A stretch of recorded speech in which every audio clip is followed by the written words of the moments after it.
dan kolaborasi antara Mas Pramono Anung dan Pak Andra Soni antara Provinsi Jakarta dan Provinsi Banten harus kita apresiasi dan sambut dengan gembira. Harus kita sambut dengan perasaan lega. Sebab kita tahu, kita sangat paham, kita sebetulnya sudah paham sejak dulu-dulu. Pembangunan di wilayah Jabodetabek nggak bisa sendiri-sendiri, melainkan harus terintegrasi. Harus bersama-sama dan harus bergotong royong. Ya, saudara-saudara sekalian, kenapa saya berinisiatif untuk mengundang Bapak Gubernur Banten? Karena memang persoalan Jakarta nggak bisa diselesaikan oleh Jakarta sendiri tanpa kerjasama yang baik dengan saben area atau kota pendukung yang ada di Jakarta. Jadi kami melakukan. Pemerintah Jakarta sudah memutuskan akan membuka 5 rute baru. 2 rute yang berhubungan secara langsung dengan Tangerang dan Tangerang Selatan. Ini sebagai bagian dari perluasan apa yang kami sebut dengan Trans Jabodetabek. Karena memang tidak bisa Jakarta itu menyelesaikan persoalan macetnya dengan Jakarta sendiri. Kalau selama ada 4 juta atau 3,5 juta masyarakat masuk ke Jakarta dari saben area, daerah pendukungnya. Kemacetan di Jakarta, kemacetan parah di Jakarta yang membuat warga kehilangan begitu banyak waktu dan tenaga, kehilangan kualitas hidup, selain juga menimbulkan polusi parah, ini memang bukan masalah kota Jakarta sendirian. Ini masalah kota Jakarta dan juga kota-kota di sekitarnya. Menurut statistik, ada sekitar 3,5 juta sampai dengan 4 juta orang yang keluar masuk wilayah Jakarta dari kota-kota sekitar setiap harinya.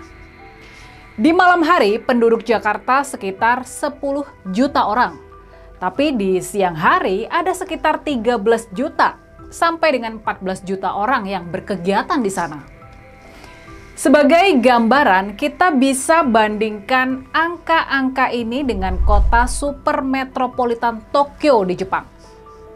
Di sana, jumlah penduduk yang melakukan komuter sekitar 7,5 juta orang setiap harinya.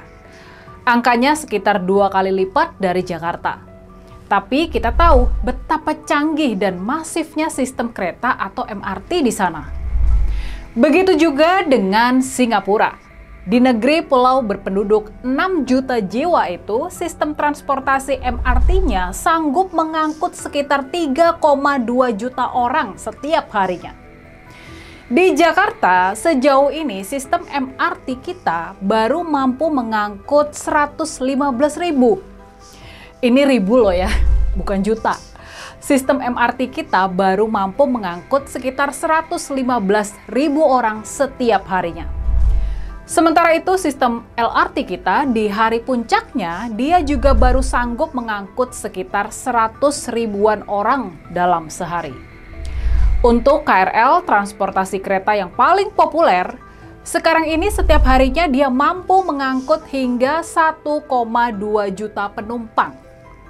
Tapi tentunya jumlah kereta yang beroperasi dan penumpang yang diangkut sudah sulit buat ditingkatkan lagi.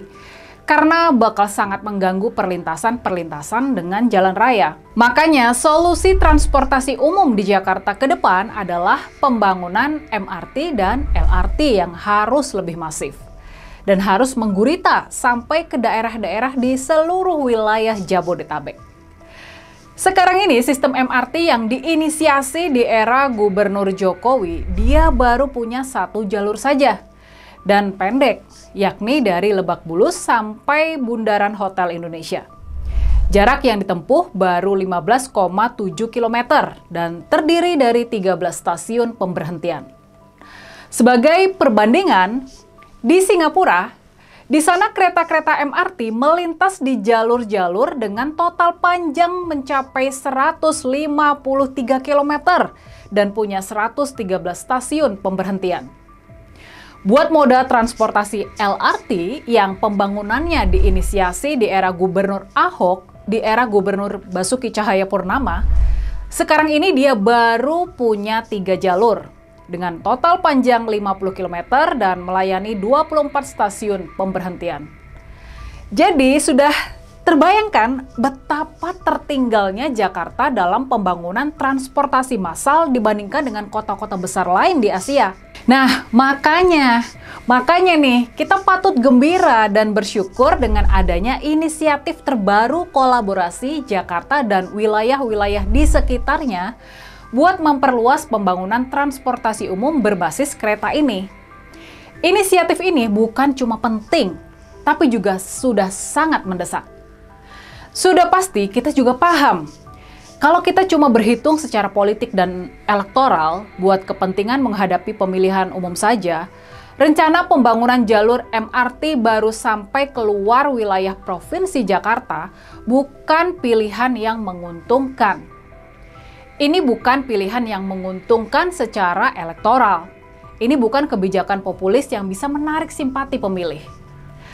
Kalau pembangunan jalur baru MRT ini dimulai di era kepemimpinan Mas Pram, proyek ini baru akan selesai dan diresmikan setelah Mas Pram tidak lagi menjabat.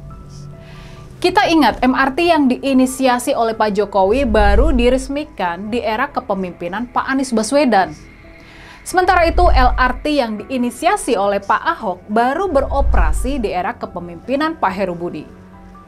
Tapi memang begitulah pembangunan sarana transportasi berbasis rel buat kepentingan rakyat banyak. Pemimpin yang menginisiasi proyek ini, yang mencari dan menyiapkan pendanaannya, dia harus rela tidak menikmati hasilnya. Dia harus rela tidak meresmikan hasil pembangunan ini.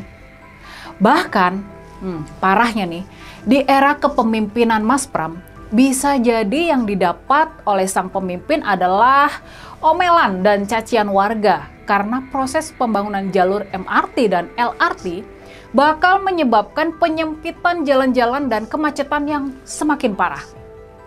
Tapi memang begitulah pembangunan sarana transportasi berbasis rel buat kepentingan rakyat banyak. Kita bersyukur Mas Pram adalah pemimpin senior yang sudah selesai dengan dirinya, yang nggak perlu melakukan pencitraan buat menaikkan daya tarik elektoralnya. Kita tahu, di usianya yang sudah kepala 6, Mas Pram ini benar-benar cuma mau membenahi Jakarta, meningkatkan ekonomi dan kehidupan rakyat kecil, serta membereskan masalah-masalah yang sebelumnya tidak terselesaikan. Makanya, sekarang Mas Pram bisa fokus dalam bekerja, nggak terganggu sama hitung-hitungan politik dan elektoral. Dia nggak perlu mencari popularitas.